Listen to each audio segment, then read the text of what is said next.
कैसे हैं? बहुत बढ़िया, all good. How are you, Sheetal? All वेट। good, all good, all set. Is Monica ji coming?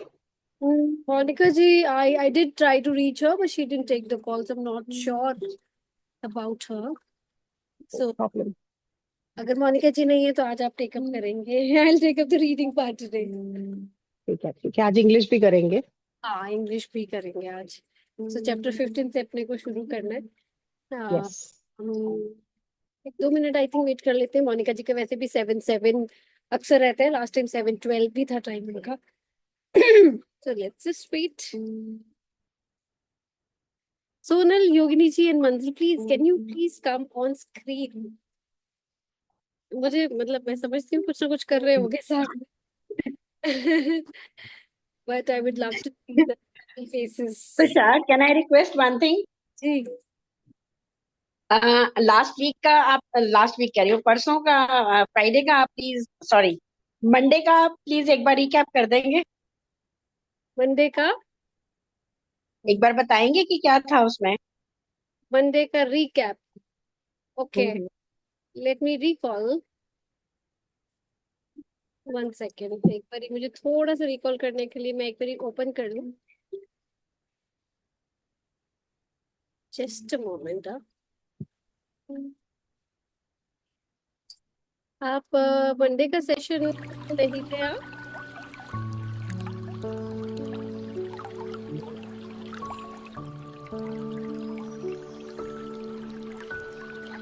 Did we start lesson chapter 15 or not? Chapter 15 शुरू करना है हमने आज। अच्छा। हाँ, उसमें लास्ट में जो बात कर रहे थे कि हम ever new, yes, we were talking about God's love के जो हम बाहर की चीजों में जो खुशी।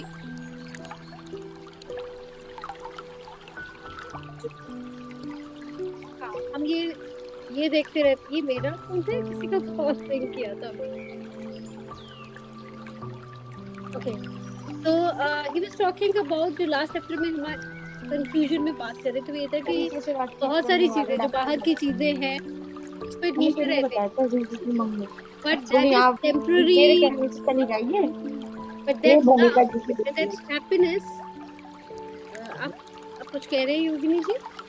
नहीं नहीं, कुछ नहीं, कुछ नहीं, थैंक हाँ, तो उसमें यही था कि जो हम बाहर की चीजों में या भौतिक या मटेरियलिस्टिक चीजों में जो देखते रहते हैं खुशियां या हैप्पीनेस, वो टेम्पररी, शॉर्ट लिव्ड होती है। लेकिन जो गॉड कम्युनियन है, भगवान के साथ अगर हम सीकिंग करते हैं और हमें वो मिलता है, उस सोच पे चलते हैं, उस रास्ते पे, और जहाँ उसके उसका हमें हमें तो अभी नहीं, लेकिन जिनको भी मिला है वो परमानेंट ब्लिस है।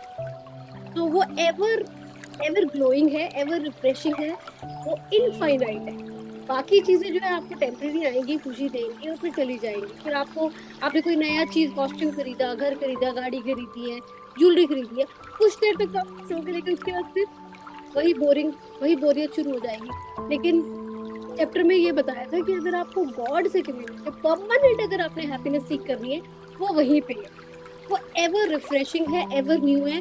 तो जितना भी आप, जिस भी टाइम, जितना भी कम्युनियन, जितनी भी भक्ति मेडिटेशन करोगे, वो हमेशा आपको उतनी ही खुशी देगी। एक कोई भी आप चीज अगर लेते हो, खरीदते हो, तो वो आपको कुछ देर तक खुशी दे सकती है, एक हफ्ते तक, महीने तक, एक साल, 2 साल, लेकिन फिर आप बोर होने शुरू हो जाते हो।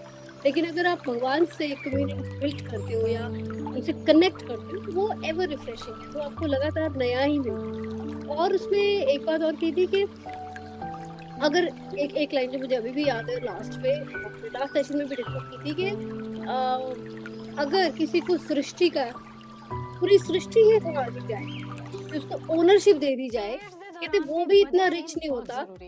उससे ज्यादा रिचनेस ये कि आप भगवान के साथ जो कनेक्ट बिल्डअप होता है। तुषार, बैकग्राउंड म्यूजिक बंद करो, उसमें ऐड आ गई है। Is it okay? It's it is Audible? Still Audible with your voice, उसको डिस्कनेक्ट कर दो। Is it okay now? Better, much better. पहले आवाज आ रहा था मेरा? आ तो रहा था और साथ में म्यूजिक भी चल रहा था। Okay okay, right right. तो यही था कि अगर आपको बहुत रिचनेस या बहुत खुशी या परमानेंट ब्लिस चाहिए, तो वो भगवान के साथ मिलके ही हो सकता है, अदरवाइज नहीं हो सकता। छोटी छोटी जो भौतिक चीजें, मटेरियलिस्टिक चीजें, उस पर परमानेंट ब्लिस नहीं ढूंढ सकते, वो आपको मिलेगा भी नहीं। I mean you can find it but that will be short lived. तो वहां पे कंक्लूड हुआ था हमारा chapter, and we are going to take up. Thank you so much. Yeah, most welcome. Monika ji तो नहीं आए हैं I think. Sheetal will continue and my Hindi screen is visible, right? So I will take up the English screen now. और हम दोनों ही take up करेंगे आज, Hindi and English both.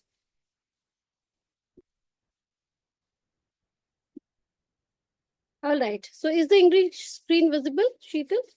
Thank you. Let's start with chapter 15, the cauliflower robbery. Master, a gift for you. Master, a gift for you. These 6 huge cauliflowers were planted with my hands.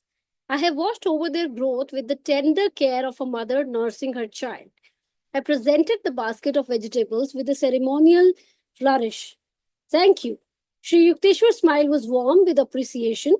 Please keep them in your room. I shall need them tomorrow for a special dinner. I had just arrived in Puri to spend my college summer vacation with my guru at his seaside hermitage.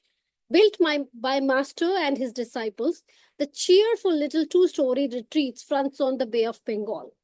I awoke early the following morning, refreshed by the salty sea breezes and the quiet charm of the ashram. My guru's melodious voice was calling. I took a look at my cherished cauliflowers and stowed them neatly under my bed. Come, let us go to beach. Master led the way, several young disciples and I followed in a scattered group. Our guru surveyed us in mild criticism. I'll switch to Hindi now, and Sheetal, you will take up the Yeah, reading yeah, and explanation as well. sure. One.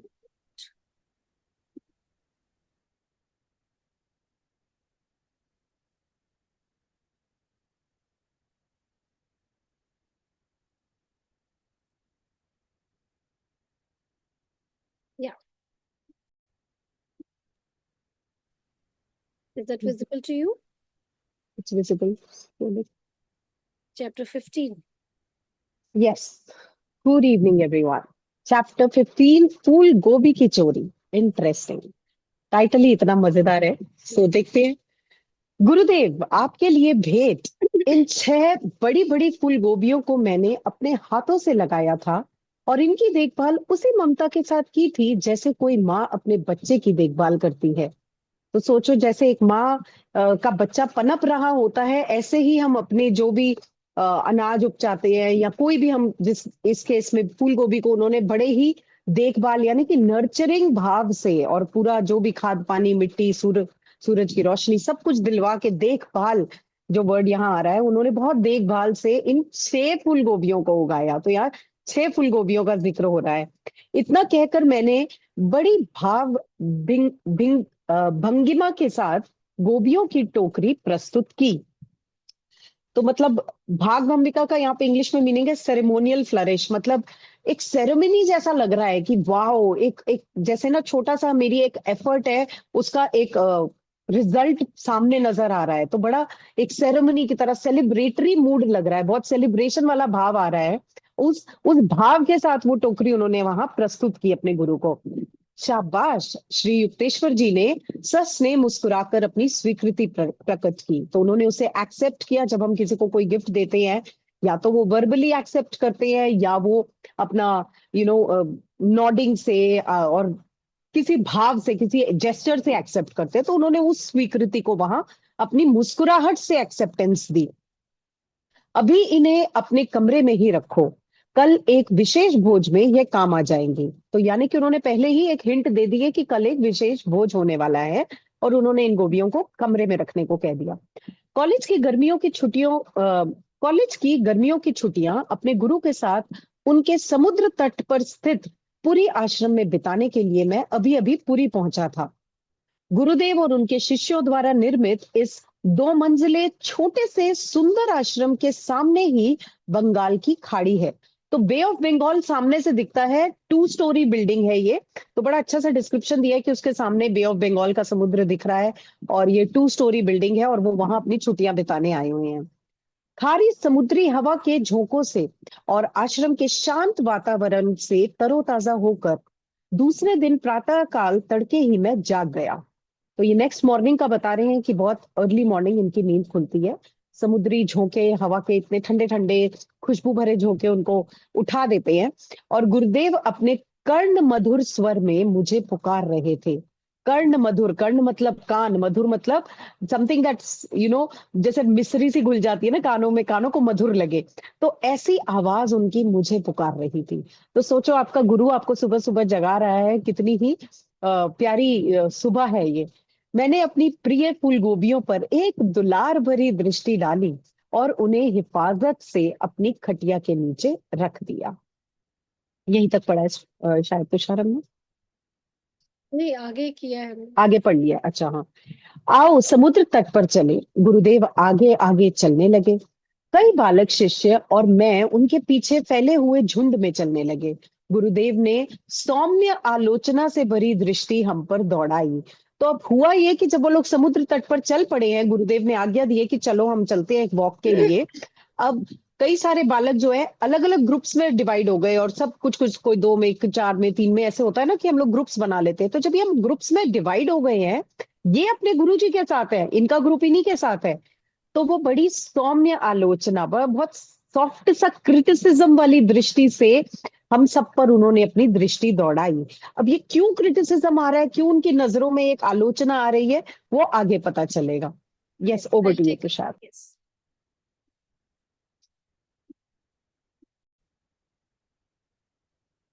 Hmm. When our Western brothers walk, they usually take pride in unison.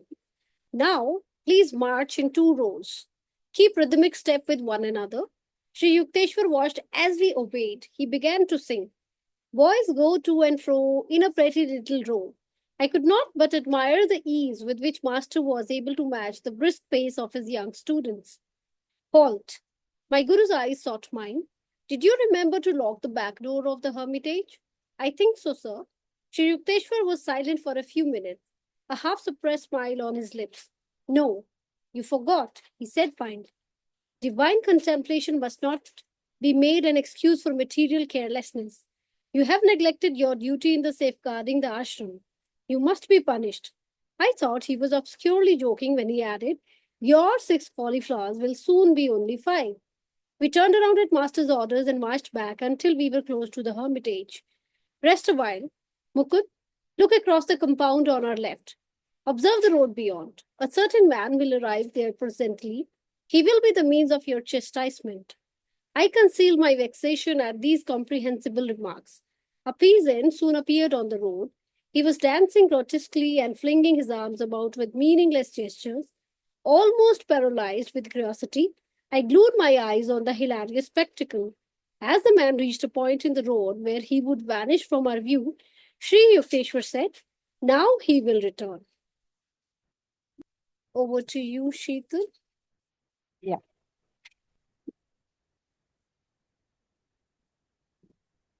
जब हमारे पाश्चात्य बंधुजन चलते हैं तब सामान्यतया उन्हें तालबद्ध ढंग से चलना अभिमानास्पद लगता है। मतलब अगर आप लय से लय, ताल से ताल, यानी कि रिदम में एक साथ चल रहे हैं, जैसे हम मार्चिंग में देखते हैं कि लेफ्ट राइट लेफ्ट, जब हमारे वेस्टर्न बंधुजन, पाश्चात्य बंधुजन इस तरह से चलते हैं तो उनको इस चीज में बड़ा अभिमान लगता है कि वाह, हमने मैच किया, उस पेस को मैच किया। अब कृपया 2 पंक्तियों में एक दूसरे के साथ पग मिलाकर चलो। जब इस आज्ञा का पालन करते हुए हम चलने लगे तो श्री युक्तेश्वर जी की दृष्टि हम पर जमी रही। तो ये एक तरह से उनकी तरफ एक ऑर्डर आया कि अब 2 स्टेप्स एट अ टाइम इस तरह से आप मैच करते हुए चलो। और तब वो हमें ऑब्जर्व कर रहे थे। युक्तेश्वर जी उस समय उनकी दृष्टि इन पर जम गई। उन्होंने गाना गाना शुरू कर दिया। लड़के चलते जाते हैं, पंक्ति में भाते हैं। मींस अगर आप ऑर्डर में हैं, एक लाइन में है, एक क्यू में है, तो आप पसंद किए जाएंगे, आप लोगों को भाएंगे। यहाँ डिसिप्लिन का मैसेज आ रहा है उनके सॉन्ग में भी कि अगर आप लड़के चलते जाते, मींस एनीबडी, लड़के, यहाँ पे एक भाव आ गया कि चलो यहाँ पे अ मैन करके जैसे हम बात कर रहे हैं। So anybody who is in order अगर आप एक पंक्ति में जा रहे हैं मतलब आप डिसिप्लिन में हैं, आप ऑर्डर में हैं। तो यहाँ उस ऑर्डर का इतना सटल हिंट दिया है कि ये चीजें लोगों को भाती हैं। चुस्ती और फुर्ती से चलते अपने बालक शिष्यों के साथ जिस आसानी से पग मिलाकर श्री युक्तेश्वर जी चल रहे थे, उसे देखकर मैं विस्मित हुए बिना नहीं रह सका।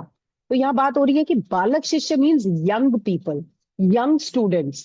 यंग स्टूडेंट्स की पेस को युक्तेश्वर जी प्रॉपर मैच कर रहे थे। और ये बात इनको बहुत अमेजिंग लग रही थी कि ये तो हमारे गुरु जी है, ऑब्वियसली थोड़े एज में ऊपर है उनसे, फिर भी वो हमारी ब्रिस्क वॉकिंग को, जिसे हम कहते हैं ना फास्ट फास्ट वॉक करना, उसको मैच कर रहे हैं। और अचानक से वो कहते हैं, ठहरो। मेरे गुरु ने मेरी आंखों में आंखें गड़ा दी। तुम तुमने याद से आश्रम के पिछवाड़े के दरवाजे में ताला लगाया था? जहां तक मुझे लगता है लगाया था गुरुजी। तो उन्होंने उनको क्यों हॉल्ट बोला कि रुको और रिकॉल करो कि तुमने ताला लगाया है कि नहीं। और वो कह रहा है बड़े कॉन्फिडेंटली कि जहां तक मुझे लगता है लगाया था। होठों पर दबी मुस्कुराहट लिए श्री युक्तेश्वर जी चंद मिनटों के लिए चुपचाप खड़े रहे। अब ये दबी मुस्कुराहट, बहुत फिशी स्माइल जिसे हम अपनी भाषा में कहते हैं, बहुत फिशी तरीके से उन्होंने फिशी स्माइल देते हुए वो वहां खड़े रहे चुपचाप, कुछ कुछ लम्हों के लिए, कुछ मिनटों के लिए। और फिर वो कह रहे हैं, नहीं, तुम भूल गए। आखिर वो बोले, ईश चिंतन को सांसारिक लापरवाही का बहाना नहीं बनाया जा सकता। वो कह रहे हैं डिवाइन कॉन्टेम्पलेशन, ईश चिंतन मतलब तुम भगवान के ध्यान में इतने मर्जी मंत्रमुग्ध हो, जितना मर्जी आप कहो कि अरे मैं तो प्रभु के साधना में लीन था। ये चीजें आपको एक्सक्यूज नहीं बनाने देंगी कि आप अपने मटीरियलिस्टिक ड्यूटीज रिस्पॉन्सिबिलिटीज को इग्नोर करो। अगर आप ये बहाना भी लाओगे ना कि अरे मैं तो बहुत सुध में बेसुध था, प्रभु की सुध में बेसुध था, तब भी मैं इसको एक्सक्यूज को एक्सेप्ट नहीं करने वाला। तुमने आश्रम की सुरक्षा के अपने कर्तव्य की अवहेलना की है, तुम्हें सजा मिलनी ही चाहिए। तो उन्होंने इसको इक्विवेलेंट टू अ क्राइम, मतलब गलती, नॉट क्राइम बट गलती मान के उन्होंने कहा यू डिजर्व अ पनिशमेंट। कैसे तुमने दरवाजा खुला छोड़ दिया। अब जब उन्होंने आगे कहा कि तुम्हारी 6 फूल गोभियां शीघ्र ही 5 बन जाएंगी, तो मुझे लगा वो कोई गूढ़ मजाक कर रहे हैं। क्योंकि बहुत फनी लगेगा ना अगर वो कहेंगे कि अभी तो तुम 6 गोभियां रख के आए हो, पर अचानक से देखना अब ये 5 5 ही रह जाएंगी। तब उन्हें लगा कि बहुत डीप कोई मजाक चल रहा है, कोई ह्यूमर आ रहा है गुरु जी की तरफ से। तो गुरुदेव का आदेश पाकर हम लोग वापस मुड़े और उसी प्रकार पंक्तिबद्ध चलते हुए आश्रम की ओर चल दिए। उन्होंने डिसिप्लिन नहीं छोड़ा। क्या होता है जब चोरी जैसी संभावना होती है, एंजाइटी होती है, कोई काइंड ऑफ फोमो होता है कि कहीं हमसे ये चीज मिस ही ना हो जाए, तो आप जल्दबाजी में भागते हो, इधर उधर तितर बितर हो जाते हो। पर यहाँ डिसिप्लिन का मैसेज फिर आ रहा है। उन्होंने पंक्ति बनाए रखी, उन्होंने उस पंक्ति में ही वापस जाने का निर्णय लिया और वो आश्रम की ओर चल दिए। जब आश्रम के पास पहुंचे तो गुरुदेव ने कहा, यहाँ थोड़ी देर ठहरो मुकुंद, अपनी बाई तरफ अहाते के उस पार की सड़क को देखते रहो। अभी वहां एक आदमी पहुंचेगा, वही तुम्हारी सजा का माध्यम बनेगा। तो एनीवेज उन्होंने आज कुछ तो करना था, नेक्स्ट डे सेलिब्रेशन, उन्होंने कहा था ना गोभियां रख दो और कुछ कल होने वाला है। अभी वो अचानक से कह रहे हैं कि सड़क पे खड़े रहो, उस तरफ देखो, और वहां से जो आदमी अभी यहाँ पहुंचेगा वो तुम्हारी सजा का माध्यम बनेगा। तो अब देखते हैं वो माध्यम कैसे बनता है। Yes Tushar, over. Yeah, thank you, Sheetal. The peasant at once changed his direction and made for the rear of the ashram. Crossing a sandy tract, he entered the building by the back door. I had left it unlocked, even as my guru had said. The man emerged shortly, holding one of my prized cauliflowers. He now strode along respectably, invested with the dignity of possession. The unfolding farce, in which my role appeared to be that of bewildered victim, was not so disconcerting that I failed in indignant pursuit of the thief. I was halfway to the road when Master called me back. He was shaking from head to foot with laughter. That poor crazy man has been longing for a cauliflower, he explained between outbursts of mirth. I thought it would be a good idea if he got one of yours, so ill guarded. I dashed to my room, where I found that the thief, evidently one with a vegetable fixation, had left untouched my gold rings, watch, and money, all lying openly on the blanket. He had crawled instead under the bed, where The basket of cauliflowers, completely hidden from casual sight, had yielded the object of his single-hearted desire. I asked Sri Yukteswar that evening to explain the incident, which had, I thought, a few baffling features. My guru shook his head slowly. You will understand it someday. Science will soon discover a number of these hidden laws. When the wonders of radio burst some years later on an astounded world, I remembered Master's prediction. Age-old concepts of time and space were annihilated. No person's home so narrow that London or Calcutta could not enter. The dullest intelligence enlarged before indisputable proof of one aspect of man's omnipresence. Over to you, Sheetal. Interesting. Deep actually, more than interesting, it's going deep now. Let's see मजा हम आया इसको कि वो कैसे हंसने comprehend लग कर गए पाते. कि युक्तेश्वर जी हंसने लगे कि देखो हो गई चोरी. और उसको कुछ और या नहीं कहा, इतनी सारी चीजें थी, वो मूल उठा के ही भागा. या गुड. मजेदार है. चलिए आगे बढ़ते हैं. जी. माध्यम बनेगा, थोड़ा सा स्क्रॉल, या नीचे का लास्ट पैराग्राफ. तो लास्ट लास्ट, इन अगम्य शब्दों पर. बस. ओके. इन अगम्य शब्दों पर मन में उत्पन्न हुई परेशानी को मैंने मन में ही दबा लिया. उन्होंने कहा भाई सजा का माध्यम बनेगा सामने से आने वाला जो इंसान होगा. तो ऑब्वियसली एक एंजाइटी सी हो रही है उनको, और वो मन में ही दबा के बैठे हैं, उस चीज को चेहरे पे प्रकट नहीं करना चाह रहे. और सड़क पर शीघ्र ही एक किसान दिखाई पड़ा. अपने हाथ इधर उधर उछालकर निरर्थक अंग विक्षेप करता हुआ वह हास्यपद ढंग से नाच रहा था.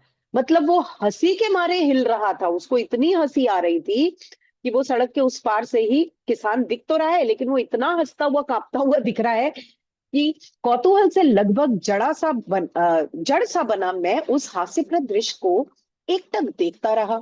मतलब अंदर मन में तो बहुत कौतूहल चल रहा है कि मेरी पनिशमेंट का ये कारण बनने वाला है, मीडियम बनने वाला है, और जोर जोर से हंस भी रहा है, और मुझे समझ नहीं आ रहा है ये क्या चल रहा है, और मैं उस दृश्य को देखता जा रहा हूँ. जैसे ही वह आदमी सड़क पर ऐसे स्थान पर पहुंचा जहां से वह हमारी दृष्टि से ओझल हो जाता, श्री युक्तेश्वर जी ने कहा अब वह लौट कर वापस आएगा. मतलब कहते हैं ना, अबाउट टू डिसअपियर. ऐसा लग ही रहा था कि आउट ऑफ साइट होने ही वाला है. और यहाँ पे एक काइंड ऑफ भविष्यवाणी हो रही है, और वो कह रहे हैं अब वह लौटकर वापस आएगा. उस किसान ने तुरंत अपनी दिशा बदली. मतलब कहने भर की देर थी, गुरु को सब मालूम है, वो अंतर्यामी है, उन्होंने बस अभी कहा ही था कि वो वापस लौटेगा, और यहाँ किसान तुरंत अपनी दिशा बदलता है और आश्रम के पिछवाड़े की ओर चल पड़ा. पीछे के रास्ते का उसको पता था, वो पीछे की तरफ गया. रेत के एक मैदान को पार कर वह पीछे के दरवाजे से आश्रम में घुस गया. तो उस आश्रम के बाहर रेत का मैदान था, वो वहां से होता हुआ पीछे के दरवाजे में अंदर आ गया. जैसे कि मेरे गुरु ने कहा था, मैंने दरवाजे में ताला नहीं लगाया था, यानी कि उसको एक्सेस टू डोर मिल गया. दरवाजे में ताला ना लगाने की ही इनको सजा भी मिलने वाली है. तो यही बंदा उसका माध्यम बनेगा. मींस शायद ये चोरी करेगा और इसलिए माध्यम बनेगा कि अब तुम्हें पनिशमेंट पक्का पक्का मिलने वाली है. सो शीघ्र ही वह आदमी मुझे बहुमूल्य लगने वाली मेरी एक गोभी हाथ में लिए बाहर आ गया. 6 गोभियां अभी उन्होंने गिफ्ट की युक्तेश्वर जी को, बिस्तर के नीचे एक बास्केट में रखी. तो उनके लिए वो इतनी बहुमूल्य क्यों बताई गई हैं? क्योंकि उन्होंने अपने बच्चे की तरह उसे नर्चर करा. पहली सेंटेंस में था कि बिल्कुल जैसे एक माँ बच्चे को बड़ा करती है, उन्होंने उन गोभियों को बड़ा किया था. तो जैसे एक माँ को बच्चा बहुमूल्य होता है, उसका कोई मूल्य ही नहीं लगा सकता, उनके लिए भी ये गोभियां 2 बातों से बहुमूल्य थी. एक, उन्होंने उसमें पूरा अपना समर्पण दिया. दूसरा, उन्होंने अपने गुरु को गिफ्ट की थी. तो उनको ऐसा लगा कि ये तो लेके चल दिया, अब वह संपत्ति की महिमा से पूर्ण होकर संभ्रांत ढंग से चलने लगा. संपत्ति की महिमा, एज इफ उन्होंने कोई बड़ा खजाना पोजेस कर लिया हो, ऐसी महिमा उसको एक बड़ा सेटिस्फैक्टरी फीलिंग मिल रही थी उसे एक गोभी को चुराने से, उठा के ले जाने से. और इस हास्य नाटिका का घटनाक्रम, जिसमें मेरी भूमिका एक लुटे जा रहे किन कर्तव्य विमूढ़ व्यक्ति की सी प्रतीत हो रही थी, इतना हतबुद्ध कर देने वाला भी नहीं था कि मैं ताव में आकर चोर का पीछा करना भूल जाऊं. मतलब मैं इतना भी आउट ऑफ माइंड नहीं था उस समय. ये सारे घटनाक्रम में गलतियां मेरी ही हुई, ताला मुझसे लगना छूटा, सब कुछ मैं ऑब्जर्व कर रहा हूँ. स्टिल आई एम अवेयर कि मुझे उसका पीछा करना है. तो सड़क की ओर आधी दूर ही मैं पहुंचा था कि गुरुदेव ने मुझे वापस बुला लिया. तो ये तो चल दिए कि भाई मैं अपनी गोभी लेके आऊंगा, पर गुरुजी ने वापस बुला लिया. हंसी के मारे सिर से पांव तक उनका सारा शरीर हिल रहा था। तो वो he is bursting into laughter, हा हा हा ही करके, जैसे पूरा शरीर हिलता है ना, वो उतनी तेजी से हंसते हंसते उसको वापस बुला रही थी कि भाई आजा आजा, अब तो हो गया जो होना है। तो बार बार उमर पड़ती हंसी के ठहाकों के बीच उन्होंने बताया, उस बेचारे पगले को एक फूल गोभी चाहिए थी। मैंने सोचा उसे तुम्हारी असुरक्षित छोड़ दी गई गोभियों में से एक मिल जाए तो अच्छा ही होगा। तो अब वो जिस चीज का उन्हें पहले ताना दे रहे थे ना, एक तरह से क्रिटिकल हो रहे थे कि क्या तुमने दरवाजा लॉक किया है या नहीं, तुम्हारी गोभी 5 ही रह जाएंगी। अब वो खुद ही उस चीज को बड़ा लीनियंटली ले रहे हैं कि यार एक जाने दो उसे, शायद उसको इसकी ज्यादा जरूरत है। उस पगले को एक ही फूल गोभी चाहिए थी, क्योंकि वो क्यों कह रहे पगले को एक चाहिए थी, क्योंकि वहां पे तो 5-6 पड़ी हैं, पर उसने उठाई एक। यानी कि उसकी जो इच्छा है ना, हम लोग अपनी इच्छा के फोकस को यहाँ बताया जा रहा है कि जिस चीज की हमें इच्छा होती है ना, हम उतना ही करते हैं। अगर मुझे 100 में से 80 मार्क्स लाने की इच्छा है तो मैं 80 की ही तैयारी करूंगी। अगर 100 की भूख होगी तो मैं 100 की तैयारी करूंगी। तो यहाँ पे वो इच्छा की बात हो रही कि उस पगले की शायद उसको जो चाहिए था वो एक गोभी ही चाहिए थी, तो उसे ले जाने दो। तो मैं दौड़कर अपने कमरे में पहुंचा। वहां मैंने देखा कि उस चोर ने, जो स्पष्टतः केवल सब्जी चोर ही प्रतीत हो रहा था, कंबल पर खुले आम पड़ी मेरी सोने की अंगूठियों, घड़ी और पैसों को छुआ तक नहीं था। यानी कि वहां वैल्यूएबल्स और भी पड़े थे ब्लैंकेट के ऊपर, बेड के ऊपर, उसने वो नहीं टच किए। यानी कि आपकी जिस चीज की तृष्णा होती है ना, आप उसी चीज को पकड़ते हो, आप उसी चीज के लिए भागते हो। उसकी तृष्णा इन चीजों के मटेरियल पोजेशन से ज्यादा अपना पेट पालने की थी, या अपने परिवार का जो भी रहा होगा। उसने उन चीजों को छुआ तक नहीं था। यहाँ उसकी नीयत भी पता चल रही है। चोरी की नीयत भी अलग अलग होती है, हम किस नीयत से कौन सी चीज चुरा रहे हैं। कोई अगर किसी दुकान का एक बन चुराता है बच्चा, तो वो भूख की नीयत से चुरा रहा है, यू नो। तो बड़ी बड़ी गहरी बातें हैं यहाँ पे कि उन्होंने उस चीज को छुआ तक नहीं था, इसके बदले वह रेंग कर खटिया के नीचे घुस गया था, जहां बाहर से बिल्कुल भी दिखाई न देने वाली गोभियों की वह टोकरी थी, जिसमें उसे अपने एकमात्र मनोवांछित वस्तु मिल गई। मनोवांछित वस्तु मिल गई, मतलब यही तो मुझे चाहिए था और जो मुझे मिल गया। मगर उसके लिए उसे एफर्ट क्या करना था? वो गोभियां बाहर से विजिबल नहीं थी, वो एक बास्केट में बेड के नीचे सरका दी गई थी रात को ही, कि अगले दिन काम आएंगी। फिर भी उसने वो एफर्ट किया कि वो झुका, उसने नीचे घुस के उसको देखा, टोकरी को खींचा, उसमें से एकमात्र जो उसकी इच्छा थी कि मुझे एक गोभी चाहिए आज, वो एकमात्र वस्तु को उसे वो ले जाते हैं। उस दिन शाम को मैंने इस घटना को समझाने का अनुरोध श्री युक्तेश्वर जी से किया। अच्छा, वो ये भी कह रहे हैं कि ये एपिसोड तो हो गया, पर समझाए मेरे गुरु मुझे कि इस एपिसोड में क्या छुपा हुआ है। मुझे लग रहा था कि इस घटना में कुछ सामान्य स्तर पर समझ में न आने वाली बातें थीं। उनको लगा कि कुछ रहस्यमय मेरे लिए टीचिंग्स है। गुरु का कोई भी एक्ट या मुझे इन्वॉल्व करी हुई कोई भी एक्ट ऐसे ही खाली बस एक नॉर्मल माइंड को समझ में आने लायक चीज तो इसमें नहीं होगी, कोई गहरी बात होगी। तो वो उन्हें खुद कह रहे हैं कि मेरे लिए इस पूरे एपिसोड को डिकोड कीजिए प्लीज। तो वो उनसे रिक्वेस्ट कर रहे हैं कि मुझे समझाओ, मैं शायद ऊपरी तह की बातें तो समझ पाया हूँ, पर मुझे गहरी बात अभी नहीं समझ में आई। तो आगे देखते हैं, तुषार, ओवर टू यू। अभी पढ़ा है आपने? अभी देखा? आगे भी है, ओके। जी जी। मेरे गुरु ने धीरे धीरे सिर हिलाया, किसी दिन यह बात तुम्हारी समझ में आ जाएगी। यानी कि वो धीरे धीरे करते हैं ना, जैसे कि अच्छा ठीक है, तेरे को मन है समझने का, बताता हूँ या फिर सोचता हूँ। सो कंटेम्पलेशन अगेन, कि सोचना, विचारना, रिफ्लेक्ट करना कि बोलूं या नहीं बोलूं। और अल्टीमेटली क्या बोल रहे, किसी दिन, मतलब अभी समय नहीं है। हर ज्ञान का उजागर होने का एक वक्त होता है। There is always a divine timing in everything. तो अगर इस एपिसोड के पीछे के घटनाक्रम के आगे कोई रिजल्ट इनको नजर आने वाले हैं, या कोई लेसन या टीचिंग या कोई फिलोसफी समझ आने वाली है, तो उसका भी वक्त अभी मुकर्रर है, वो आज नहीं है। तो वो कह रहे हैं ये बात तुम्हारी समझ में आ जाएगी। विज्ञान शीघ्र ही इन गुप्त नियमों में से अनेकों को खोज निकालेगा। यानी कि यहाँ कोई तो laws of the universe, law of the nature, आगे आएगा स्पेस एंड टाइम के लॉज यहाँ पे इन्वॉल्व हैं, जो आपको विज्ञान, साइंस बाद में खुद प्रूव करके देगी कि ये हुआ क्या। और कुछ वर्षों बाद जब रेडियो की चमत्कारपूर्ण ध्वनि विस्मय चकित विश्व में गूंजने लगी, तो मुझे गुरुदेव की भविष्यवाणी स्मरण हो आई। गुरुदेव ने कभी ये भविष्यवाणी की थी, ये बात उन्हें तब याद आई जब एक्चुअली रेडियो फ्रिक्वेंसीज का इस्तेमाल होने लगा। रेडियो पे अलग अलग फ्रिक्वेंसीज को ट्यून करके हम लोगों को सुन पा रहे थे। तो तब क्या बात याद आई, क्या चीज उजागर हुई? काल और देश की काल और देश की युगों पुरानी कल्पना का उन्मूलन हो गया। किसी का घर इतना छोटा नहीं रहा कि उसमें लंदन या कोलकाता प्रविष्ट ना हो सके। मानव की सर्वव्यापकता का एक पहलू के निर्वाद प्रमाण के आगे मंदतम बुद्धि भी विस्तृत हो गई। इसको समझते हैं। वो कह रहे हैं काल और देश, कंट्रीज की बाउंड्रीज, और जो भी हम कह सकते हैं कि काल मीन्स टाइम। अब टाइम की लिमिटेशन नहीं रही है। रेडियो फ्रीक्वेंसीज, आपने आज यहाँ पे कुछ बोला और लंदन या कोलकाता में वो चीज आपको ब्रॉडकास्ट करनी है, तो ऐसा नहीं है कि लंदन और कोलकाता वहां प्रविष्ट नहीं हो सकता, मीन्स पहुंच नहीं सकता। लंदन से कोई ब्रॉडकास्ट आए या कोलकाता से आए तो भी हमें यहाँ सुनाई दे सकता है। तो आपने वहां के टाइमलाइन को भी एक तरह से वो कर दिया, उस लिमिटेशन को भी ओवरकम कर लिया। क्योंकि आप अगर ग्लोब को समझो और टाइमलाइन को समझो तो हम लोग कहीं ना कहीं आगे पीछे चल रहे हैं। लंदन भी हमसे कभी 4.5 घंटे पीछे होता है, या 4.5 5.5 घंटे, according to day light saving. सर्दी गर्मी में वो घड़ी चेंज करते हैं अपनी। तो जब वो टाइम से हमसे आगे पीछे हम लोग चल रहे हैं, तो भी हम उस चीज को मात दे गए। साइंस इस लाइन में आगे निकल आई कि इररिस्पेक्टिव ऑफ क्या टाइम है, इररिस्पेक्टिव ऑफ कौन सी कंट्री से बात हो रही है, those countries are still being able to enter your house. किस तरह से? रेडियो फ्रिक्वेंसी के माध्यम से, टीवी फ्रिक्वेंसीज की। ये फ्रिक्वेंसीज हैं जो आपको मानव की सर्वव्यापकता को, सर्वव्यापकता मीन्स ओमनी प्रेजेंस। जैसे हम भगवान के लिए बोलते हैं ना कि आप सर्वव्यापक हैं, भगवान हर जगह मौजूद है। तो इस समय साइंस की इन्वेंशन और डिस्कवरीज की वजह से इंसान हर जगह पहुंच गया है।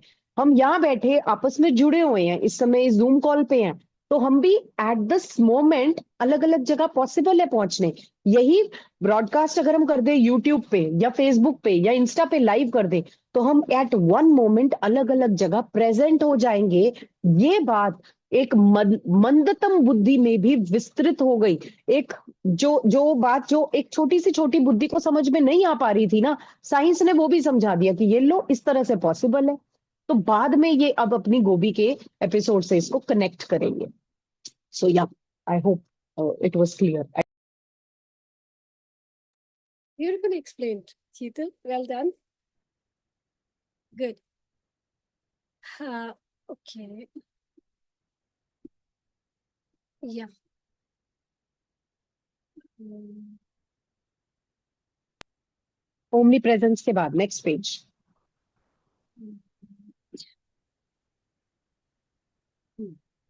Thank you. या, The plot of the cauliflower comedy may be best understood by a radio analogy. My guru was a perfect human radio. Thoughts are no more than very subtle vibrations moving in the ether. Just as a correctly tuned radio picks up a desired musical number of thousands of other programs from every direction, so Sri Yukteswar had been sensitively receptive to a certain pertinent thought, that of the half-witted man who was hankering for a cauliflower out of the countless thoughts of broadcasting human minds in the world.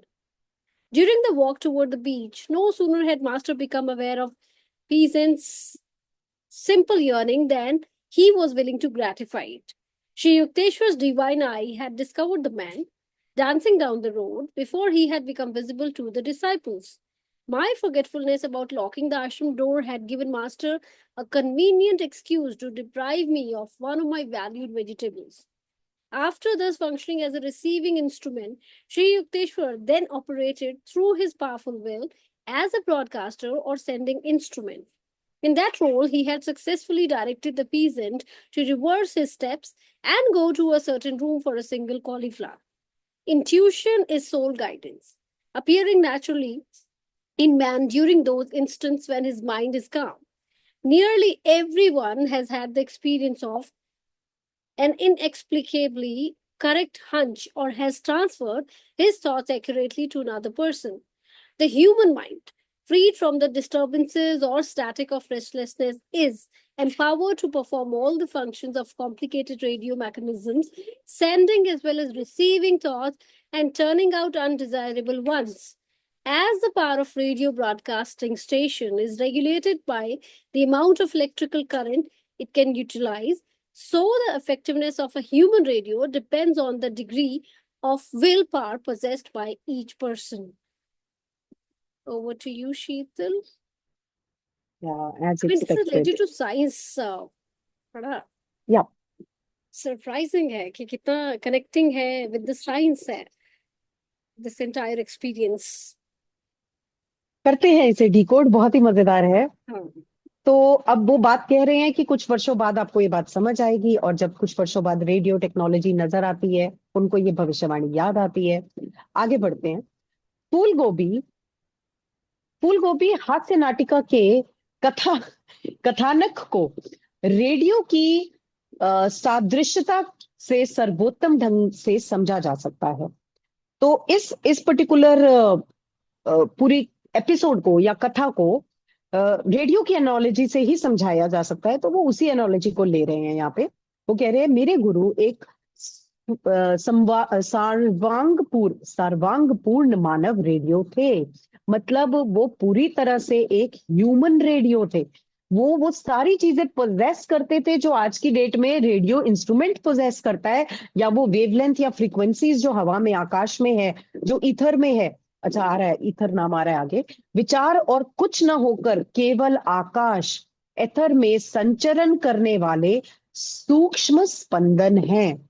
ये वो vibrations है. Thoughts are no more than very gentle vibration moving in the ether. मतलब अब radio बनाने वाले ने क्या किया, उन तरंगों को पकड़ा जो आकाश में ऑलरेडी एग्जिस्ट करती हैं, उन तरंगों को एक डब्बे में डाल दिया जिसका नाम रेडियो है, और एक तरीके से डाला, एक टेक्नोलॉजी से डाला, ताकि वो तरंग में जो आवाज कैप्चर्ड है वो कैप्चर होके हमें रेडियो में सुनाई दे.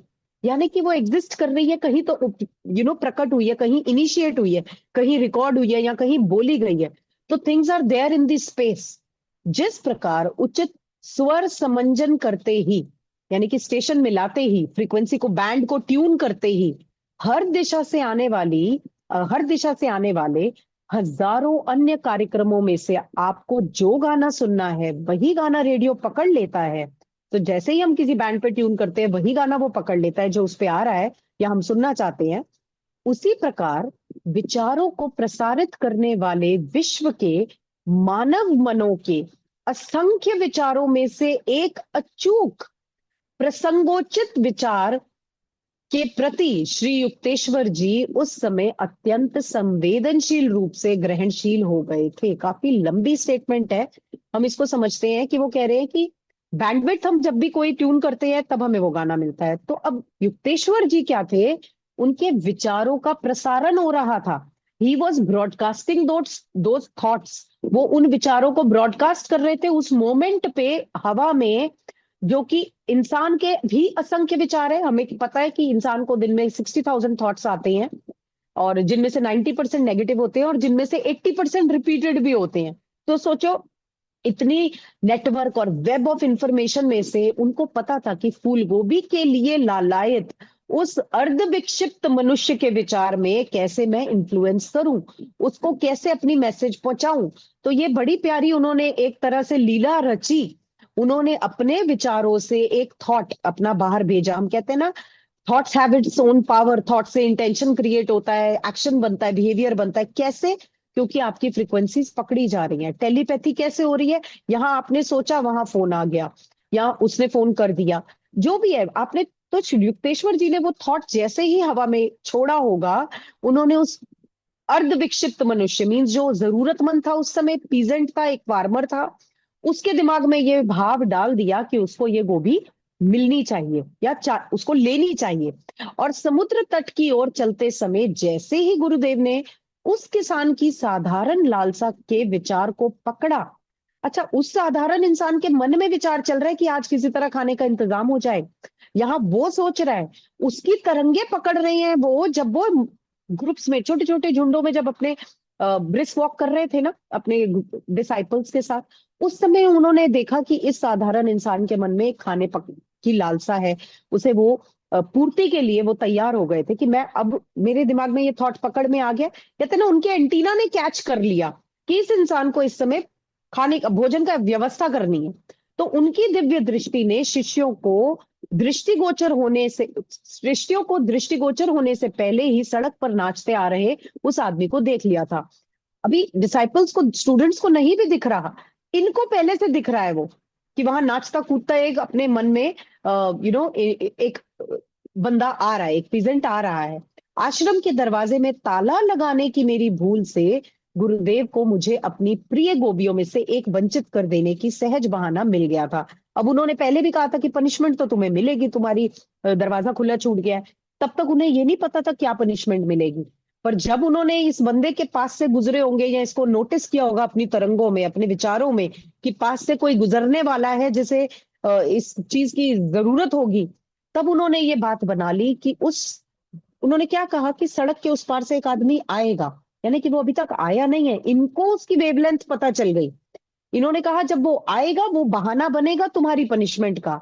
अब समझ आया कि पनिशमेंट ये मिली कि उनको अपनी 6 गोबियों में से एक गोबी नहीं मिल पाई, उनकी वो गोबी चोरी हो गई। और इस प्रकार यह ग्राही यंत्र का काम करने के बाद श्री युक्तेश्वर जी ने अपने अत्यंत शक्तिशाली इच्छा शक्ति को प्रयुक्त कर एक प्रसारण यंत्र का काम किया। उन्होंने इतनी प्रचंड, जिसे कहते हैं ना, इच्छा शक्ति दिखाई कि ये मेरे अंदर से अगर एक रेडियो सिग्नल जा सकता है, या मैं उसका एंटीना कर सकता हूं, तो I am my self a radio device. उन्होंने उस चीज का एक तरह से प्रमाण दिया। उन्होंने ये सामने दिखा दिया कि मैं खुद एक डिवाइस बन के, and everybody has that power. कहीं ना कहीं वो ये मैसेज दे रहे हैं कि हम सब में वो शक्ति है, हम लोग उस चीज को शायद ट्यून नहीं करते, हम लोग उस चीज पे ध्यान नहीं देते। उस भूमिका में उन्होंने उस मनुष्य को अपनी दिशा बदलने, बड़ी मजेदार बात है कि उन्होंने उस मनुष्य की दिशा बदलने की भी भाव छोड़ दी, वो तरंगे छोड़ दी। तो उस मनुष्य की दिशा बदलने और केवल एक फूल गोभी के लिए एक निश्चित कमरे में जाने का सफलतापूर्वक निर्देश दिया। यहाँ टेलीपैथी इस लेवल पे चल रही है कि वो बंदा अभी सड़क पे, बाकियों को नहीं दिख रहा, और ये उसके माइंड में ये थॉट डाल रहे हैं कि तुम्हें पीछे के रास्ते से कमरे में घुस के बिस्तर के नीचे से बास्केट निकाल के एक ही को भी चुरानी है। इस लेवल की प्रिसाइज, जैसे हमारी मिसाइल ने प्रिसाइज अटैक किया है, बिल्कुल वही प्रिसीजन यहाँ मुझे दिख रहा है कि उतनी प्रिसीजन से किसी के दिमाग में इनपुट दे देना। जो आजकल की थेरेपीज है, हिप्नोथेरेपी कह लो, अल्टरनेट थेरेपीज कह लो, कहते हैं ना सबकॉन्शियस माइंड में जाकर कोई दिमाग का इनपुट दे देना, सबकॉन्शियस कमांड दे देना अपना काम कर जाता है। क्यों कर जाता है? क्योंकि वो सबकॉन्शियस में पहुंच गया है, पता है कि यही कमांड अब उसके लिए फलेगा। तो हिप्नोथेरेपिस्ट का काम बहुत बहुत केयरफुल होता है, बहुत रिस्की भी होता है, कि आप बंदे को सबकॉन्शियस उस अवस्था में किस तरह के इनपुट सजेशंस दे रहे हो, कमांड्स दे रहे हो, they will pick it up like anything. और ये तो फिर खुद ह्यूमन रेडियो का एक एग्जाम्पल सेट कर रहे थे।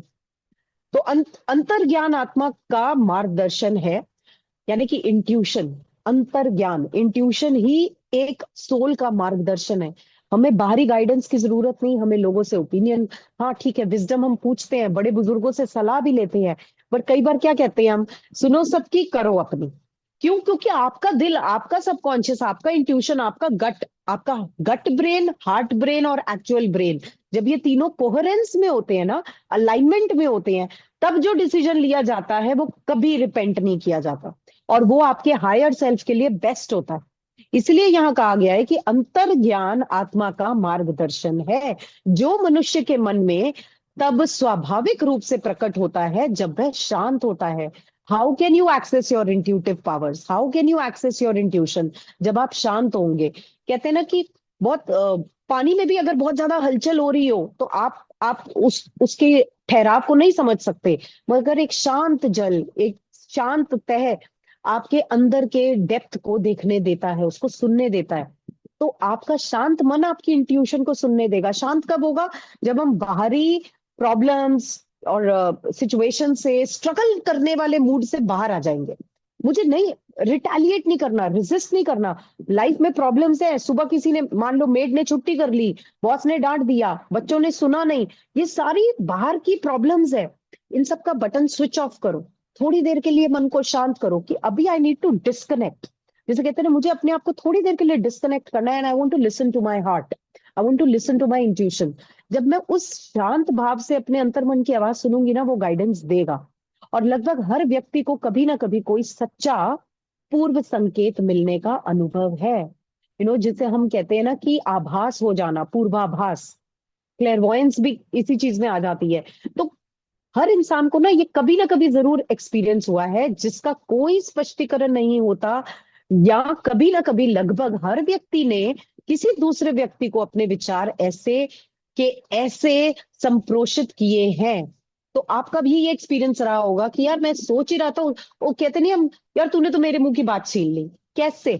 तुम जो बोलने वाले हो उसको कैसे पता? You are thinking alike because you are probably in the same aura. आपका इलेक्ट्रोमैग्नेटिक फील्ड उस समय इतना अलाइनमेंट में है कि आप दोनों एक विचार में, एक मत हो, आप अग्रीमेंट में हो। तो आपकी बात उसके मुंह पे भी आ गई, तब आप कह रहे हो कि ये टेलीपैथी हो गई, या वेवलेंथ मैच हो गई, या मेरे साथ ना इसकी वाइब्स मैच होती हैं, इससे मेरी फ्रीक्वेंसी मैच होती है।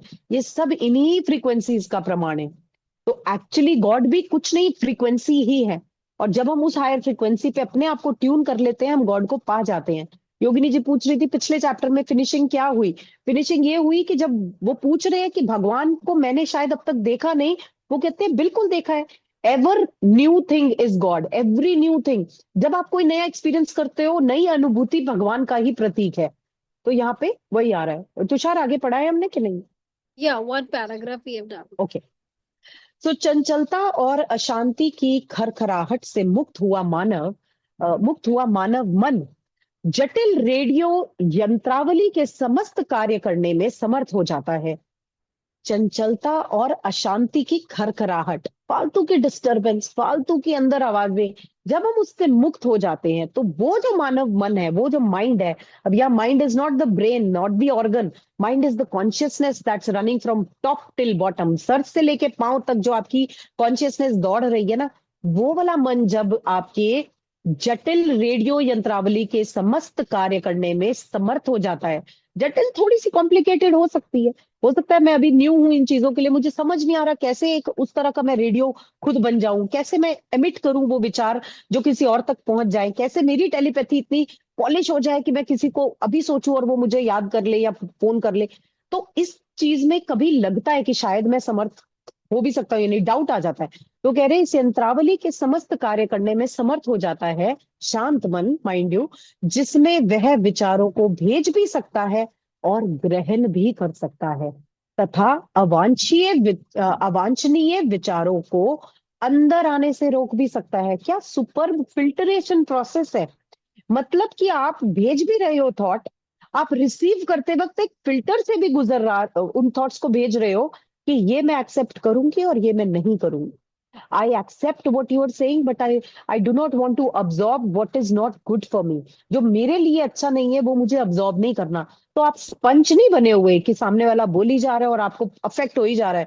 तभी हम कहते हैं ना कि हमारा रिमोट कंट्रोल किसी और के हाथ में ना दो।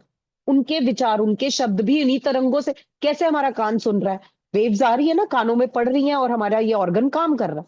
तो वो हमारा माइंड, लॉजिकल माइंड हमारे को फिल्टरेशन देता है कि कुछ विचार हैं जो मैंने सुन के, एक कान से सुनो दूसरे से निकालो, ऐसी कहावतें क्यों बनी है, क्योंकि मुझे सब कुछ अब्सॉर्ब नहीं करना, तो मैं उसकी फिल्टरेशन कर सकूं। तो अवांछनीय विचारों को अंदर आने से रोक भी सकता है, इतना सक्षम है एक ह्यूमन बॉडी एंड माइंड। जिस प्रकार किसी रेडियो प्रसारण केंद्र की शक्ति वह कितनी विद्युत शक्ति को काम में ला सकती है उस पर निर्भर करती है। मतलब रेडियो जो ब्रॉडकास्ट टावर्स होंगे, इंफ्रास्ट्रक्चर होगा, वो कितनी बैंडविड्थ भेजे, कितनी बैंडविड्थ छोड़े, ये वही डिसाइड करते हैं। उसी प्रकार मनुष्य रूपी रेडियो की परिणाम कारिता हर व्यक्ति में विद्यमान इच्छा शक्ति पर निर्भर करती है। आप सबके घर में इस समय इंटरनेट है, आप सबके घर में बैंडविड्थ आ रही है, किसी को 5G मिल रहा है, किसी को 4G मिल रहा है, किसी को शायद खराब हो रहा होगा, किसी का इंटरनेट अनस्टेबल है, किसी का बहुत झकास चल रहा है, क्योंकि बैंडविड्थ का वैरायटी चल रहा है बाहर तरंगों में, आपके आसपास के नेटवर्क में। किसी का नेटवर्क स्ट्रांग है और किसी का वीक है। तो यहाँ भगवान के साथ जो हमारे नेटवर्क के तार जुड़ने चाहिए ना, जब तक वो वीक रहेंगे हमें प्रभु प्राप्ति नहीं होगी। मगर यहाँ कहा है कि हमारी इच्छा शक्ति में ये बात बहुत इजिली हम पे डिपेंड करती है, हम पे निर्भर है। ये हमारी ही इच्छा शक्ति में विद्यमान है कि हम इस मनुष्य रूपी यंत्र को कितना यूज करें, कितना वेवलेंथ छोड़े, कितना रिसीव करें। यानी कि रेगुलेटर, आप सबके घर में पंखे का रेगुलेटर होगा, कम ज्यादा करने का नंबर होगा उस पे। तो इसी तरह आपके विचारों का रेगुलेटर आपके पास है, पर हमें उसका आभास नहीं होता एक रोजमर्रा की दुनिया में। जब हम शांत मन से मेडिटेटिव जोन में होते हैं या कंटेम्पलेशन जोन में होते हैं, सोच विचार करते हैं, तब हमें पता चलता है कि आज अगर मैंने इस रेगुलेटर को टाइमली सेट किया होता तो फला बंदे की बात शायद मुझे नहीं चुभती, या फला बंदे की बात में उसमें अपना भी इनपुट दे सकता है। तो जो भी कम ज्यादा करना है, घटा जोड़ करना है, नाप तोल करना है, उस चीज के लिए हम सब केपेबल हैं। We are all capable and made like that. But जब हम पैदा होके कंडीशन हो जाते हैं अपने अपब्रिंगिंग के टाइम, हम ये सारी चीजों से शायद डिस्कनेक्ट हो जाते हैं, और ये बुक हमें उस चीज से कनेक्ट कर रही है। So superb example of science, technology and human electromagnetic field. और मुझे लगता है कि बहुत ही अच्छा ब्लेंड है इन 2-4 पैराग्राफ्स में इस चीज का। Yes Tushar, over to you. Thank you so much Sheetal. Good. मुझे बहुत इंटरेस्टिंग लगा, क्योंकि साइंस से कितना कनेक्ट, और जो अब आज हम रेडियो फ्रिक्वेंसी पढ़ रहे हैं ये उसी की बात चल रही है। एंड बहुत ही अच्छे से ब्यूटीफुली आपने एक्सप्लेन किया। Since we're running short of time, so we'll not have the या time. We'll move on with the discussion. And those who would want to share their thoughts on today's reading, please go ahead. हम आज silent time नहीं लेंगे, हमारा time क्योंकि बहुत कम है अपने पास, अभी सेशन ओवर होने वाला है। So over to you, everyone who would want to share, please raise your hand, virtual hands or your real hands, please. वाह, शीतल जी ने तो आज मोनिका जी की कमी को बहुत भरा।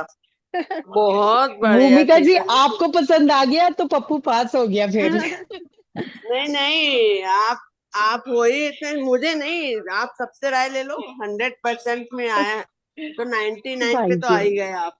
थैंक आज बहुत यू। people बढ़िया, will not बहुत be बढ़िया। able to sleep. नहीं, आज मोनिका जी को मैं लिफ्ट कर रही हूँ, सुपर ऐसा हुआ। नहीं कि मैंने नहीं। बहुत अच्छे से बहुत एक्सप्लेन बहुत किया शीतल, आपने बहुत अच्छे से टेकअप किया। Thank congratulation. यू। बहुत बढ़िया। देखा, आवाजें आज बहुत बहुत बहुत। बढ़िया, बहुत बढ़िया शीतल जी, बहुत अच्छे से थैंक यू समझाया। Aunty ji, thank you. Very good, हाँ, बहुत इस पे बढ़िया। मुझे थैंक्स फॉर योर दो स्टोरी इनकरेजमेंट याद आ गई। एवरीवन। दो स्टोरी याद आ थैंक गई। यू एक जी भूमिका जी। अभिमन्यु की स्टोरी याद आई, जिसने पेट में रहते ही काफी कुछ सीख लिया था। इस वजह से, पर वो मरने की तरकीब नहीं सीख पाया था, इस वजह से उसको मरना पड़ा। और दूसरी हम्म, करण की, जो करण कुंती पुत्र था, पर उसे पता नहीं था कि वो कुंती पुत्र है, और वो पुत्र कहलाया। इतना दानवीर होते हुए भी कर्ण का नाम नहीं आता है। जी इसका मतलब यही है कि हम में माइंड पावर हमारी मजबूत हो। कितना कर्ण को दानवीर कहा गया है, सब कुछ कहा गया है, पर कर्ण और एक क्षत्रिय पुत्र था वो कुंती पुत्र, फिर भी वो एक अछूत पुत्र कहलाया, क्योंकि उससे उसका ज्ञान नहीं था। जी जी और जहाँ ज्ञान था वहाँ पूरा नहीं था, तो अभिमन्यु मारा गया। तो ये हम आपने बहुत बड़ी बात ब्यूटीफुल। इसमें थैंक याद यू सो किया। मच भूमिका जी, बहुत ही अच्छे से आपने 2-3 लाइनों में बहुत अच्छी, ब्यूटीफुल और बड़ी knowledgeable information the, which comes from our scriptures. Amazing. And Sheetal, there are lovely comments for you in the chat section, which comes from Meenakshi, I just red them. Alka, thank Shvinder. You. Lovely. Yeah, you truly did justice today. और मुझे भी बहुत difficult लग रहा था, और लेकिन तुमने एक एक लाइन, एक एक वर्ड पकड़ा, उसकी इतने अच्छे से एक्सप्लेन किया। और एक लाइन तो आई थी, मैंने पहले पढ़ी उससे हिंदी, आप तो धीरे धीरे पढ़ के एक्सप्लेन करते हो ना, हम लोग तो सुन रहे हैं, तो मैं जल्दी पढ़ ली थी, मैं क्यों, ओ ये बहुत डिफिकल्ट है, और इतने अच्छे से तुमने टेकअप की ना वो लाइन। एक एक मैं क्या, वाह यार मजा आ thank you, I tried my best. और मुझे शायद इसलिए भी मजा आ रहा था क्योंकि थोड़ा साइंटिफिक था ना, गया। तो चीजें कनेक्ट होती हैं। आप आज के दौर में इस चीज को प्रूफ में देख पाते हो, तो शायद मेरे लिए कहने में लग रहा है कि ये डिफिकल्ट था, पर मुझे लग रहा है शायद ये आसान था क्योंकि साइंस थी। It was something related to your subject, तो वो सब्जेक्ट वाला था। Could be, I don't know, maybe, या good good, nice, lovely. Good anyone who would takeaways, want but to yes. Share. बहुत अच्छा था आज का, बहुत अच्छा था। मुझे मतलब मुझे मजा आया। मतलब अभी कुछ ऐसा इंटरेस्ट काफी कुछ आ गया इसमें, को आज में समझ आने लग काफी गया। कुछ। जी। गोभी देखते ही सबसे मुझे बड़ी एक चीज कहानी आई है याद आने माइंड वाली पावर। है। सबसे बड़ी चीज माइंड पावर आई है। ये माइंड पावर ही हाँ, आया है सबसे बड़ा मेन। बिल्कुल बिल्कुल। या इट इज आप सुनिए तो इम्पोर्टेंट।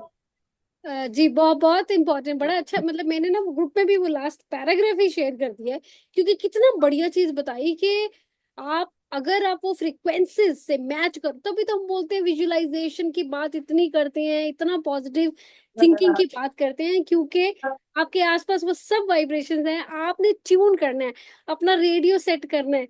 तो जो लोग नेगेटिव या कुछ और इस तरह के थॉट में घिरे रहते हैं, वो और ज्यादा इनवाइट कर रहे होते हैं। मल्टीप्लिकेशन चल रही होती है यूनिवर्स में, and you are not aware.